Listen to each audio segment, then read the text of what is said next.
Thousands of years ago, humans changed how they lived. They stopped wandering and started farming. They built the first villages. They planted wheat and barley. They built storehouses to keep their grain safe for the winter. This was a great step forward for humanity, but it brought a problem. Grain attracts mice. Where there is food, there are rodents. The first farmers watched helplessly as their hard work was eaten by thousands of pests. The rats and mice were everywhere, but the farmers were not the only ones watching the rodents. In the tall grasses surrounding these early settlements, a pair of glowing eyes was watching too. This was Felis sylvestris libica, the African wildcat. It was small, fierce, and shy. It was a solitary hunter. It did not want to be friends with humans. It simply wanted the mice. Slowly, the wildcats moved closer to the villages. They saw an endless supply of food. The humans saw something too. They saw that where the wildcats hunted, the grain was safe. It was a silent agreement, a partnership born of necessity. The humans did not chase the cats away. The cats did not attack the humans. Over centuries, this distance grew shorter. The cats became bolder. Perhaps they found that the humans offered more than just mice. There was warmth near the fire. There were scraps of food. The wild spirit of the desert cat began to soften. They tolerated the presence of people, and people, in turn, began to admire them. They were no longer just tools for pest control. They were becoming companions. But nowhere on earth was this bond stronger or more sacred than in the land of the Nile, the Golden Age, ancient Egypt. If you look at the map of history, ancient Egypt shines like a beacon for cats. In this civilization, the cat was not just a pet. It was a symbol of grace, protection, and divinity. The Egyptians called the cat Mao. It is a simple name, likely imitating the sound the animal makes. In Egypt, the cat found a paradise. The fertile lands along the Nile River produced massive amounts of grain. This meant the rodent population was huge. The cat was essential to the survival of the Egyptian people. Without cats, the harvest would be lost to rats, and famine would follow. Because of this vital role, the cat was elevated to a position of high honor. It was illegal to harm a cat. If a person killed a cat, even by accident, the punishment was severe, often resulting in death. This law applied to everyone, from the poorest farmer to the noble officials. The Greek historian Herodotus, who traveled to Egypt, wrote about the deep respect Egyptians had for their cats. He noted that if a house caught fire, the men would not worry about putting out the flames first. Instead, they would stand in a line to guard the fire, making sure no cat ran into the burning building. Saving the cat was more important than saving the house. Bastet, the cat goddess. This respect eventually turned into worship. The Egyptians had many gods, often depicted with animal heads. There was Anubis with the head of a jackal and Horus with the head of a hawk. But one of the most beloved deities was Bastet. Bastet was originally depicted as a lioness, fierce and warlike. She was the goddess of the sun and protection. But as cats became more domesticated and integrated into the home, Bastet's image changed. She began to be depicted as a woman with the head of a domestic cat, or simply as a sitting cat. She became the goddess of the home, of fertility, of women, and of secrets. She was the protector against evil spirits and disease. Bastet was approachable. She was not a distant, terrifying god. She was as close as the cat sleeping near the hearth. The center of her worship was the city of Bubastis. Every year, a massive festival was held there. It was one of the largest gatherings in ancient Egypt. Thousands of men and women would travel down the Nile in boats to reach the city. They played music, clapped their hands, and celebrated. When they arrived at Bastet, they made offerings to the goddess. The temple of Bastet was described as a beautiful architectural wonder. It was surrounded by tree-lined canals. Inside, hundreds, perhaps thousands of cats roamed freely. They were fed the finest food. They were tended to by priests who watched their movements, interpreting them as messages from the gods. To the Egyptians, a cat stretching or twitching its ear could be an omen. Life of an Egyptian cat. Let us imagine the life of a cat in a wealthy Egyptian household during the New Kingdom. This cat does not have to hunt for survival, although it still catches mice for sport. It wears jewelry. It was common for owners to adorn their cats. A golden earring might pierce the cat's ear. A necklace of beads or precious stones would rest around its neck. We know this because archaeologists have found paintings and statues showing cats dressed in this way. The cat was part of the family activities. There is a famous painting from the tomb of Nebamun, a wealthy scribe. It shows him hunting birds in the marshes of the Nile. He is standing on a reed boat, and there, balancing on the stalks of papyrus, is his ginger cat. The cat is helping him hunt, catching birds that try to fly away. It suggests that cats were trained, or at least encouraged, to retrieve game, much like dogs are today. But the cat was mostly loved for its presence in the home. It represented order. The Egyptians valued the concept of truth, balance, and order. The snake, which crawled on its belly and hid in the shadows, represented chaos and danger. Cats killed snakes. Therefore, the cat was the agent of order fighting against chaos. Every time a cat killed a cobra, it was a small victory of light over darkness, mourning and mummification. The bond was so strong that the death of a cat was a tragedy for the family. When a household cat died of natural causes, the entire family went into deep mourning. They performed a specific ritual to show their grief. The members of the household would shave off their eyebrows. This was a public sign of sadness. Until the eyebrows grew back, everyone who saw them knew they had lost a beloved feline companion. The body of the cat was not simply discarded. It was treated with the same respect as a human body. The cat was embalmed and mummified. It was wrapped in fine linen bandages. Sometimes a mask made of paper mache or even bronze was placed over the mummy's face, sculpted to look like a cat. These mummies were placed in special coffins. They were buried with bowls of milk, dried fish, and sometimes even mummified mice, so the cat would have food in the afterlife. In the late 19th century, archaeologists discovered a massive cemetery at Beni Hassan, containing over 300,000 cat mummies. This scale reveals the sheer magnitude of the cat's importance in their society. The Battle of Pelusium. There is a famous historical account that demonstrates just how well known the Egyptian love for cats was in the ancient world. It is the story of the Battle of Pelusium in 525 BC. The Persian Empire, led by King Cambyses II, was marching to conquer Egypt. The Persians were powerful, but they also used strategy. Cambyses knew about the Egyptian religion. He knew that no Egyptian soldier would ever dare to harm a sacred animal.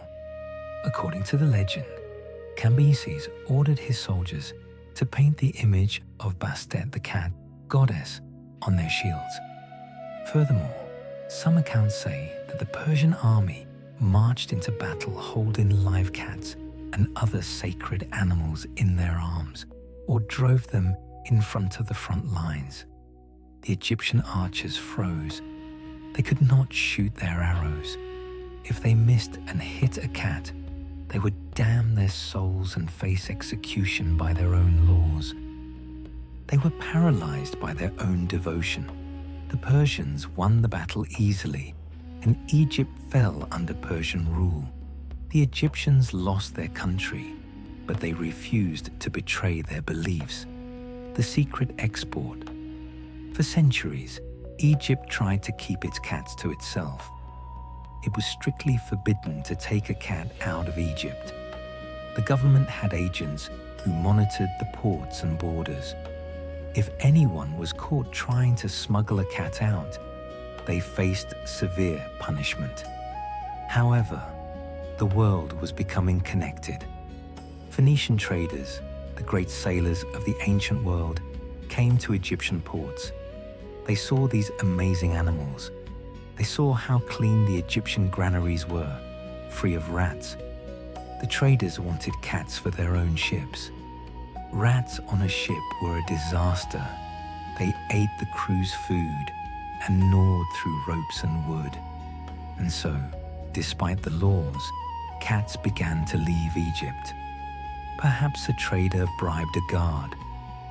Perhaps a stray cat walked onto a Phoenician ship to hunt a rat and fell asleep until the ship was far out at sea.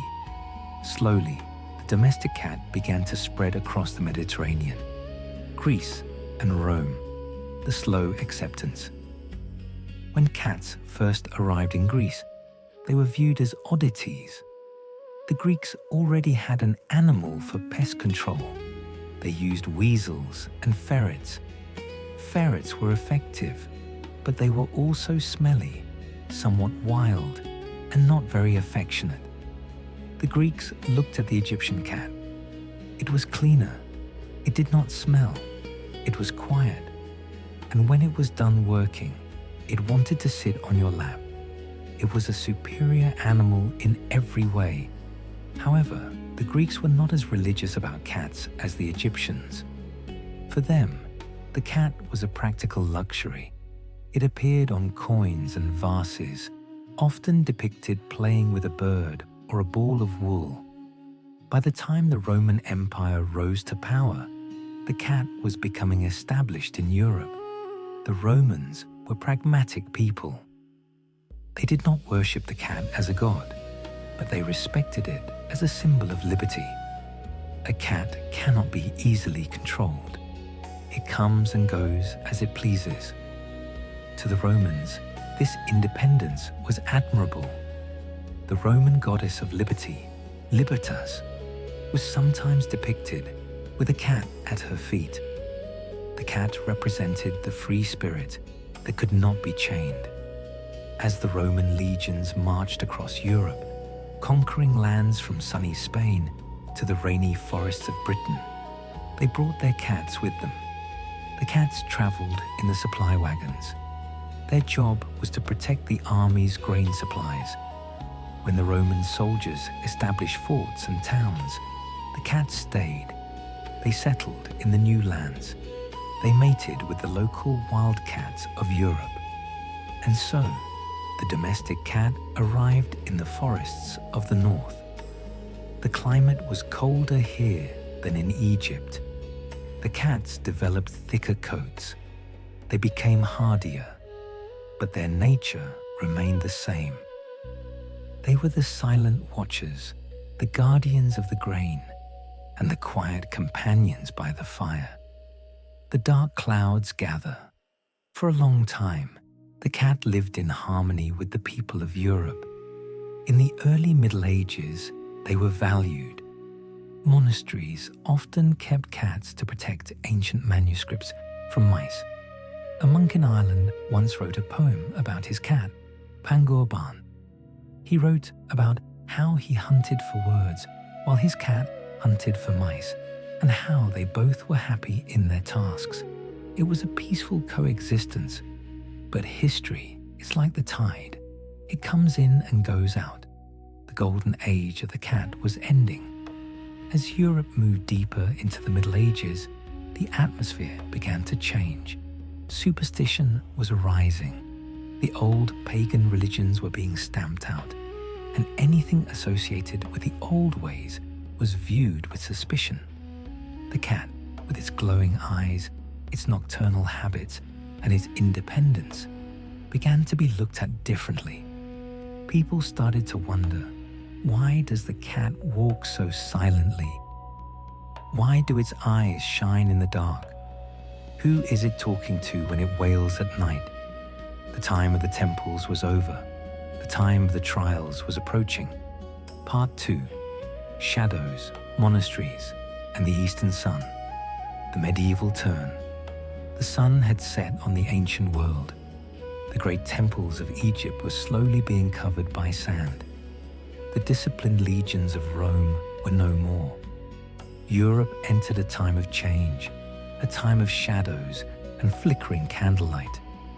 This was the Middle Ages. For the cat, this was a complicated time. The world of humans became more suspicious. The forests seemed darker. The nights seemed longer. In the villages of Europe, people began to tell stories. They whispered that the cat was not just an animal. They said it walked between worlds. Imagine a small cottage in a medieval village. It is winter. The wind howls outside, rattling the wooden shutters. Inside, the only light comes from a dying fire. In the corner, a black cat sits, staring into the darkness. Its eyes glow with a green light. To a tired, superstitious peasant, this looked like magic. They saw how the cat moved without making a sound. They saw how it landed on its feet from great heights. They saw how it slept all day and became alive at night. In a time when people feared the unseen, the cat represented the unknown. Old women who lived alone in the woods, gathering herbs and healing the sick, often kept cats for company. When fear took hold of the people, they blamed these women, calling them witches, and they blamed their faithful companions. The cat became a symbol of mystery, a creature of the moon rather than the sun. But even in these shadowed times, the cat found sanctuary. It found a place where silence was a virtue, not a threat. The scriptorium and the monk high on the hills, behind thick stone walls, stood the monasteries. These were islands of peace and knowledge. Monks dedicated their lives to prayer, work, and the copying of books. In the scriptorium, the library room, it was quiet. The air smelled of beeswax, dried parchment, and ink.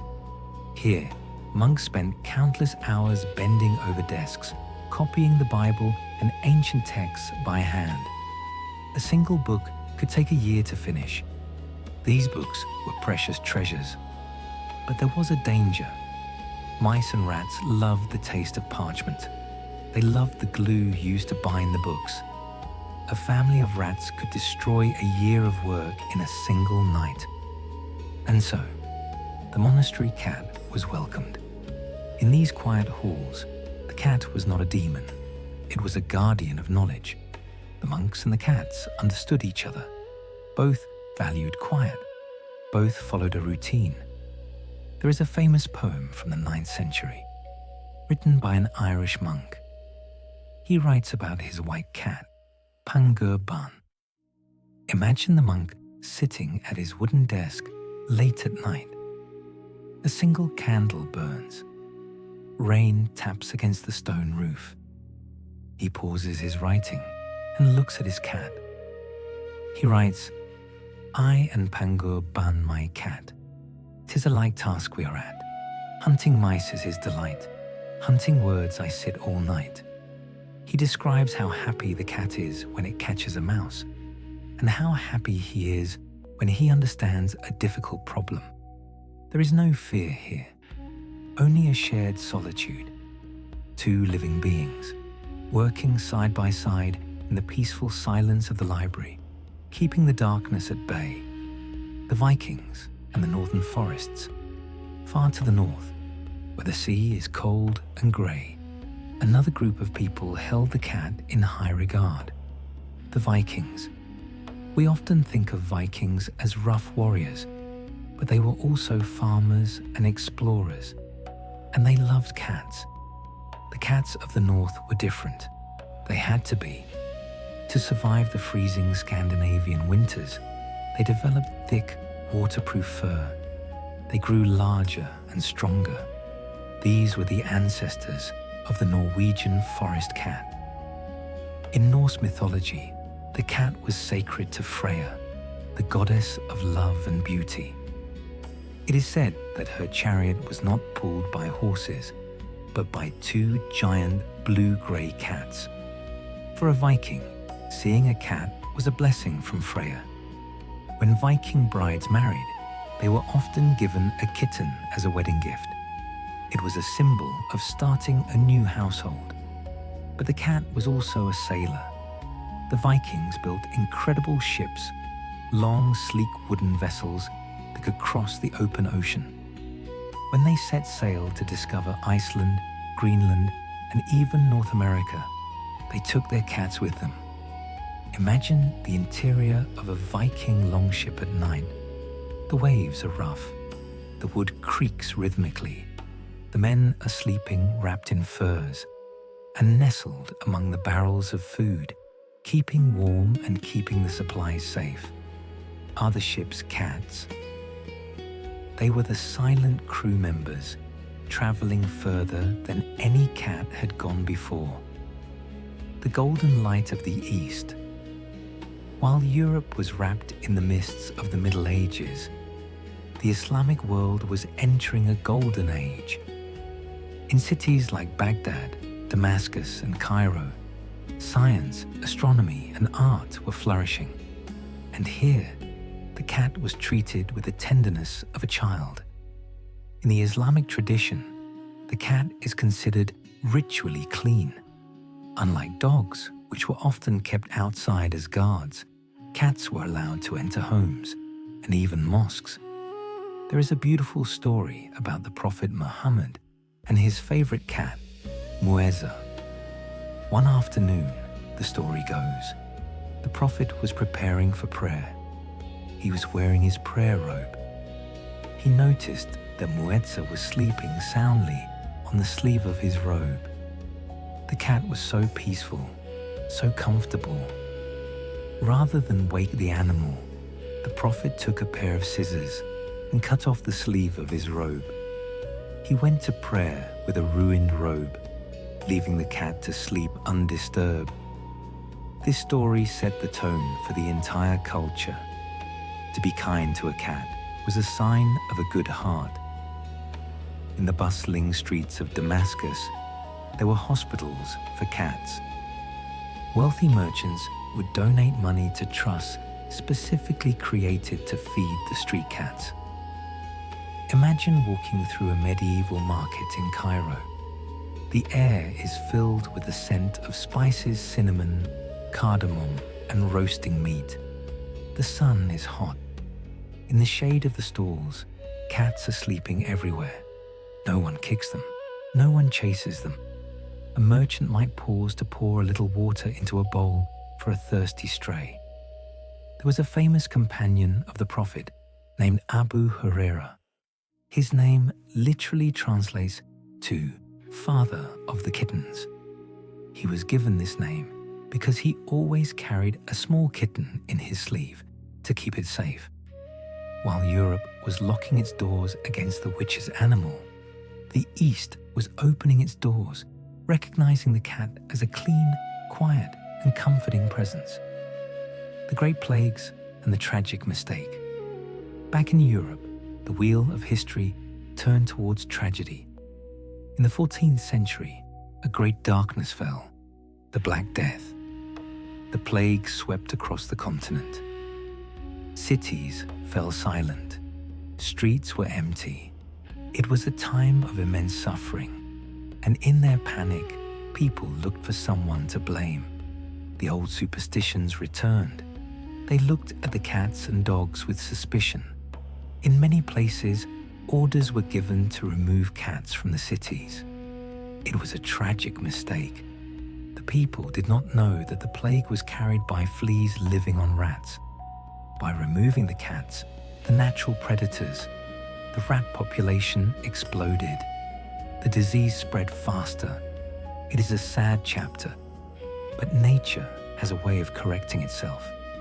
Eventually, the panic subsided. The value of the cat became undeniable again. As the cities slowly recovered, the cats returned. They came back to the barns, the warehouses, and the homes. They resumed their work. They did not hold a grudge. They simply went back to hunting the rats, helping humanity rebuild the population by protecting the food once more. The Age of Discovery. As the Middle Ages ended and the Renaissance began, the world opened up again. Maps were being redrawn.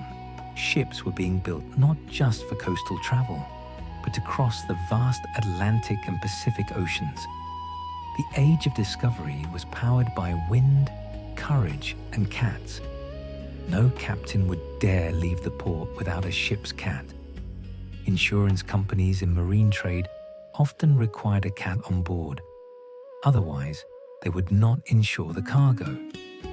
If the cargo was destroyed by rats, it was the captain's fault for not having a cat. The ship cat became a special type of sailor. They were listed in the ship's log. They had names. Imagine a great galleon sailing to the New World. It is a journey of 3 months. The sailors are tired. They are far from home. The sea is an endless blue desert.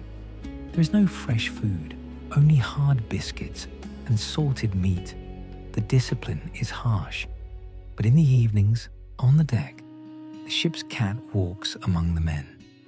It rubs against a sailor's leg. It plays with a piece of rope. For a moment, the sailor remembers his home. He remembers his family sitting by the fire. The cat was the only soft thing in a world of hard wood and iron. It was a source of morale, a fuzzy therapist on the high seas. These cats were the ancestors of the cats in America and Australia today. They stepped off the ships onto new continents, shaking the sea salt from their fur, ready to explore a new world. The Renaissance of the cat in Europe, art and culture were blooming. Painters began to look at the world with new eyes. They painted nature, people, and everyday life, and the cat crept back into the frame. We see cats in the sketches of Leonardo da Vinci. He filled pages with drawings of cats playing, washing, and fighting. He wrote, "The smallest feline is a masterpiece."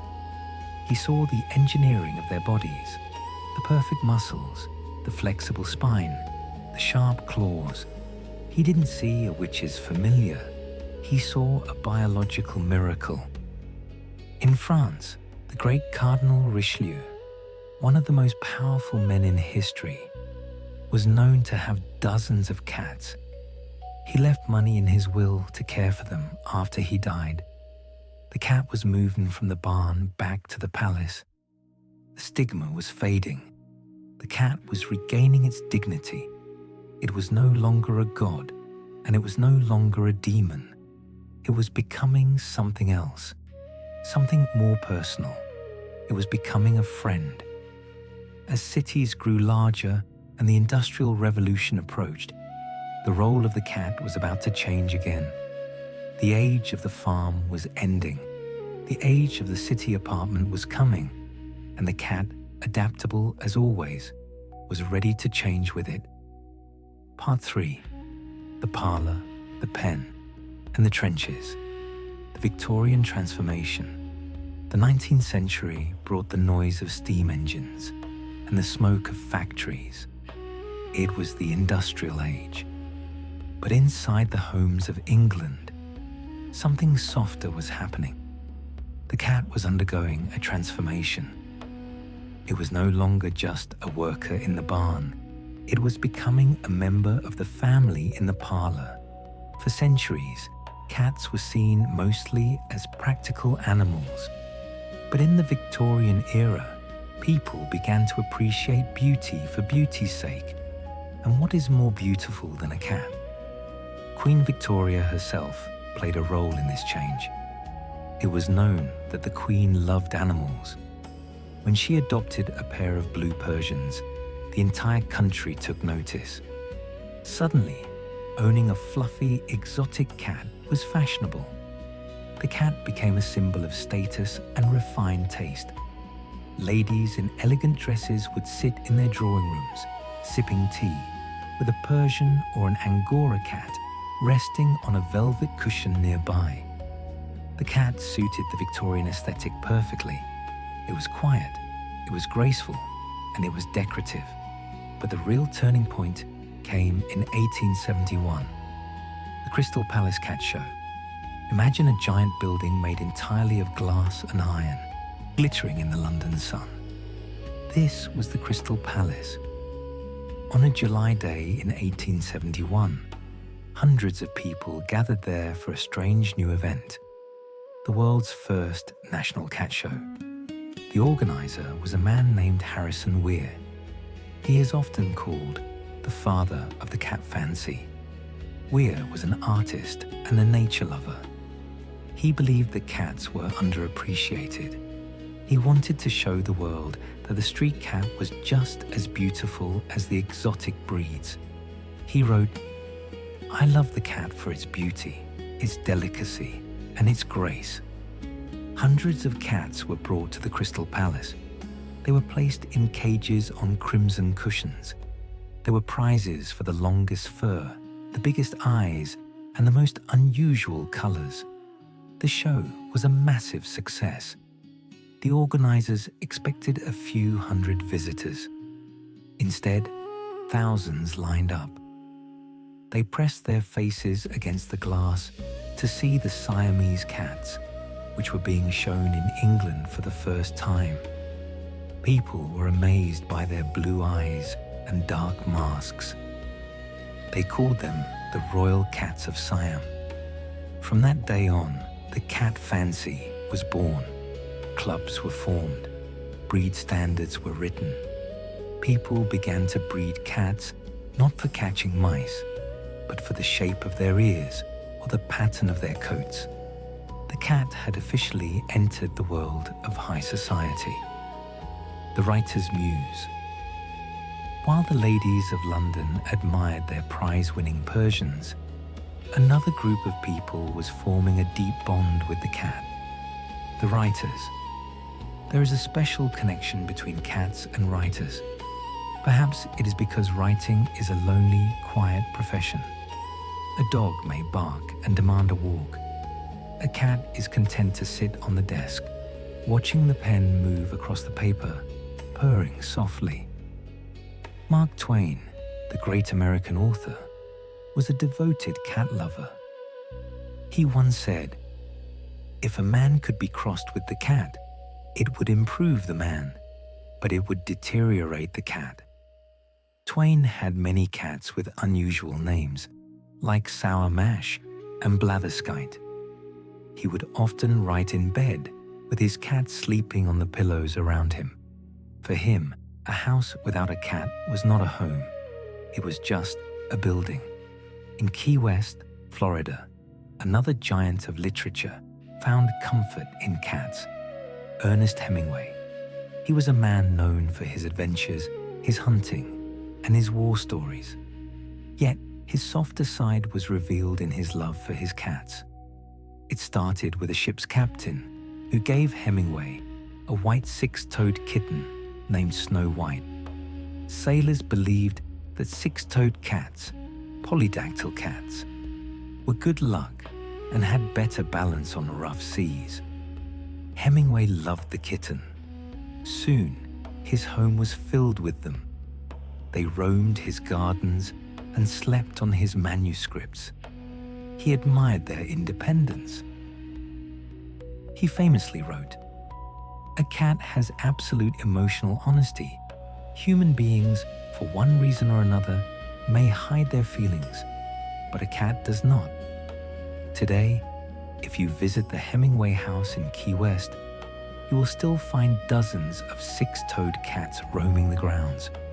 They are the descendants of Snow White, living history wandering through the garden.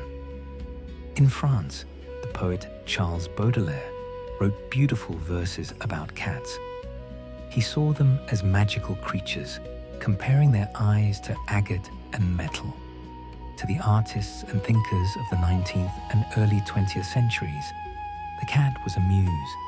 It was a creature that understood the value of silence, the cat in the trenches. But the 20th century was not just about poetry and parlors. In 1914, the world broke apart. The First World War began. Millions of young men were sent to the trenches. They lived in mud, cold, and terror. The conditions were horrific. And where there is mud and food scraps, there are rats. The trenches were infested with millions of rats. They swarmed over the sleeping soldiers, eating their rations and spreading disease. And so, the armies mobilized the cats. Over 500,000 cats were dispatched to the trenches of World War I. They were not official soldiers, but they were vital to the war effort. Their primary mission was pest control. They hunted the rats, protecting the food stores and the health of the men. But they performed another role, one that was perhaps even more important. They were the morale boosters. Imagine a young soldier. He is 18 years old. He is far from home. The noise of the artillery is constant. He is cold and afraid. Then a small tabby cat jumps into his trench. It rubs against his muddy boots. It purrs. For a few minutes, the war disappears. The soldier strokes the cat's fur. He remembers his kitchen at home. He remembers softness. The cat does not care about politics or borders. It just wants warmth. There are many photos from the war showing hardened soldiers holding kittens with incredible tenderness. These trench cats became mascots. Companies would adopt a stray cat, feeding it from their own limited rations. There is a story of a cat named Bitucci. He was born in the trenches. One day, his unit came under heavy bombardment. The soldiers built a small shelter for the cat to keep him safe. But the cat was terrified. He ran out. The officer who loved him chased after him, braving the falling shells, and brought him back to safety. It shows that even in the midst of death, the human desire to protect a small, innocent life remains strong. On the sea, cats served too. Every battleship had a cat. There was Togo on the HMS Dreadnought, and Oscar, who famously survived the sinking of the Bismarck. These cats were symbols of luck. Sailors believed that as long as the cat was safe, the ship would be safe. The unsinkable Sam, speaking of Oscar, his story is one of the most incredible tales of survival. He was a black and white patch cat. He started his service on the German battleship Bismarck. When the ship was sunk in 1941, only a few survivors were found. Floating on a piece of wreckage was Oscar. He was picked up by the British destroyer HMS Cossack. The British sailors named him Oscar. But his war was not over. A few months later, the HMS Cossack was torpedoed and sank. Once again, Oscar was found clinging to a piece of wood. He was transferred to the aircraft carrier HMS Ark Royal. Unbelievably, that ship was also torpedoed, and once again, Oscar survived. He was found floating on a plank, angry but quite unhurt. After that, the Navy decided that Oscar had seen enough action. He was retired to a home for sailors in Belfast. He became known as Unsinkable Sam. he lived the rest of his life in peace, a veteran of 3 sinking ships, a cat with more sea stories than most admirals. The Quiet Revolution, when the wars ended, the world had changed forever.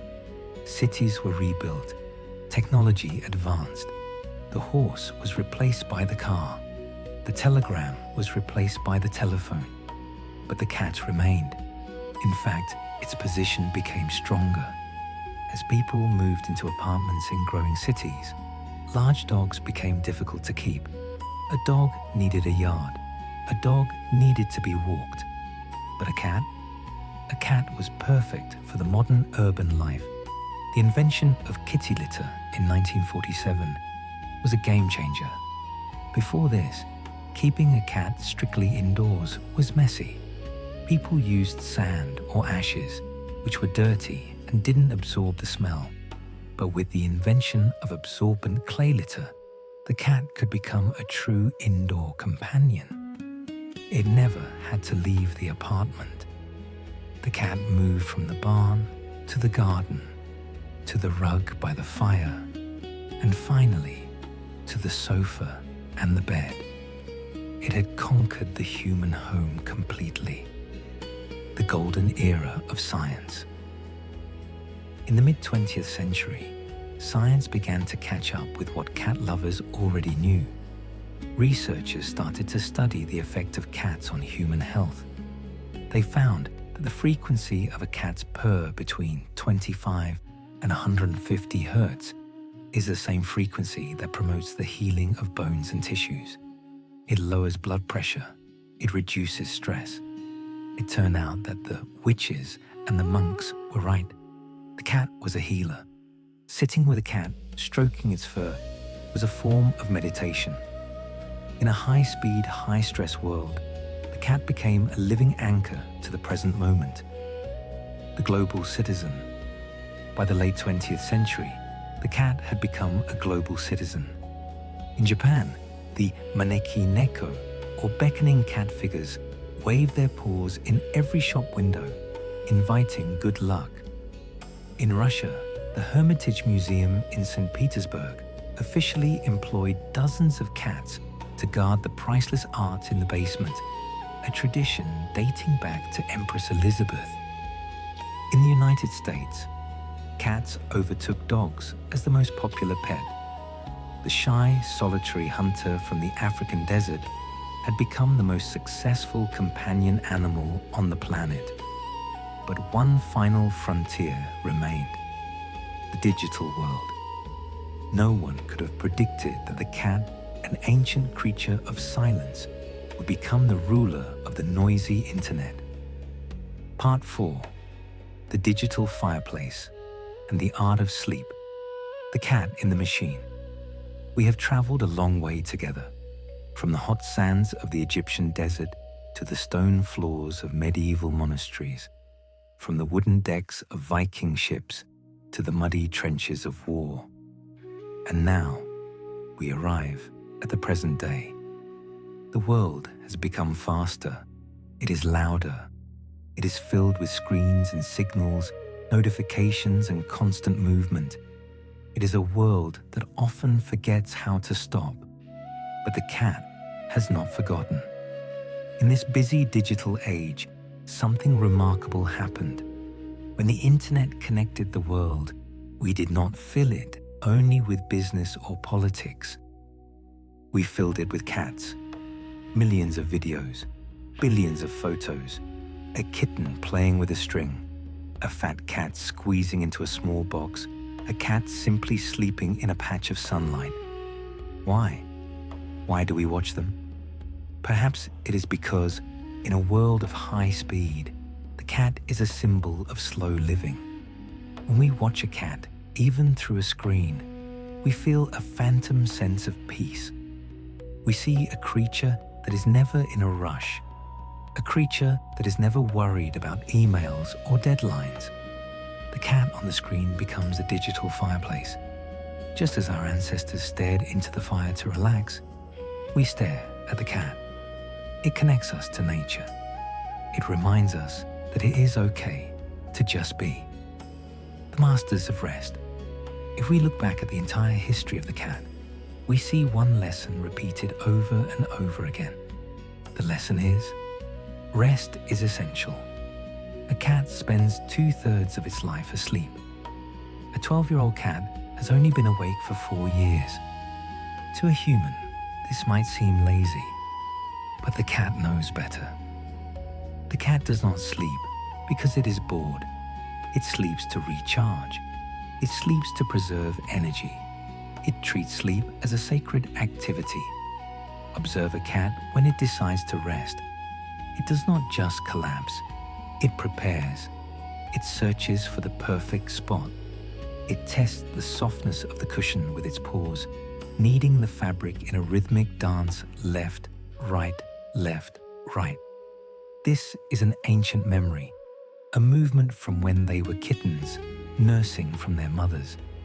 It is a movement of pure comfort. Then they circle. Once, twice, 3 times. They curl their tail around their nose. They let out a long sigh.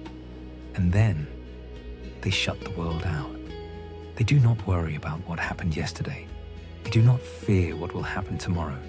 They are masters of the now. When a cat sleeps, it sleeps with total commitment. Its body becomes liquid. It pours itself over the arm of a chair or the edge of a bed. It surrenders completely to gravity. The philosophy of the purr. And then there is the sound. The purr. It is one of the most mysterious sounds in nature. It is a continuous, low rumble. It comes from deep within the chest. It is a sound of safety. Think about it. In the wild, silence is usually safer. Noise attracts predators, but the cat chooses to make a noise. It is a signal that says, I am safe here. I am content. All is well. When we hear that sound, our own heartbeat slows down to match it. It is a lullaby that transcends species. It is a bridge between the wild and the tame. For thousands of years, in the temples of Bastet, in the libraries of monks, in the homes of writers, this sound has been the background music of peace. It is the sound of a creature that is completely at home in the world. The final journey. Drifting now, let us leave history behind. Let the dates and the names fade away. The ships have sailed. The wars are over. The books are written. Imagine that you are in a quiet room. It is late. The curtains are drawn, shutting out the night. The only light comes from the embers of a dying fire, casting a warm orange glow on the walls. In the center of the room, there is a large, soft chair, and curled up on that chair is a cat. It is a large, fluffy cat. Its fur is the color of smoke and shadows. It is deeply asleep. Watch the rhythm of its breathing. In and out. In and out. The rise and fall of its soft flank. It is the rhythm of the ocean. It is the rhythm of the night. You can see its whiskers twitch slightly. Perhaps it is dreaming. Is it dreaming of chasing a butterfly in an Egyptian garden? Is it dreaming of watching the rain from a Victorian window? Or is it simply dreaming of a bowl of warm milk? The room is silent. The house is silent.